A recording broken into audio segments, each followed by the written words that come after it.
সালটা মনে নেই, তবে যখন প্রথমবার মোমো খেয়েছিলাম সেই দিনকেই ভেবেছিলাম আজ থেকে এই রেসিপিটা আমার ফেভারিট ফুড লিস্টে অ্যাড হয়ে গেল। মোমো আমি বহুবার তৈরি করেছি, আর যতবার তৈরি করেছি চেষ্টা করেছি তোমাদের সাথে শেয়ার করার।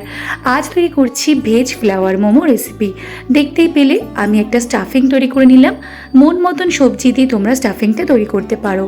তারপর আগে থেকে তৈরি করে রাখা ময়দার ডো থেকে এইরকমভাবে এক একটা লিচি কেটে নিয়ে ভেতরে স্টাফিং দিয়ে এক একটা ফুলের শেপে তৈরি করে দিচ্ছি। খুব সহজ, দেখতেই পাচ্ছ কেমন করে করছি। আঙুলটাকে নিয়ে মাঝখানে এরকম রাউন্ড শেপের করে দিলেই এক একটা কিন্তু ফুলের পাপড়ির শেপে তৈরি হয়ে যাবে। সবকটা তৈরি করে নিয়েছি। এইবার একটু ময়দার ডোয়ের মধ্যে রেড ফুড কালার দিয়ে ভালো করে মিক্স করে বলস তৈরি করে নিয়েছি। বলসগুলোকে ওপরে সেট করে দিয়ে এটাকে স্টিম করতে রেখে দেবো মোটামুটি 15 থেকে 20 মিনিটের জন্য। তাহলে রেডি হয়ে যাবে veg flower momo recipe. So follow for more, enjoy.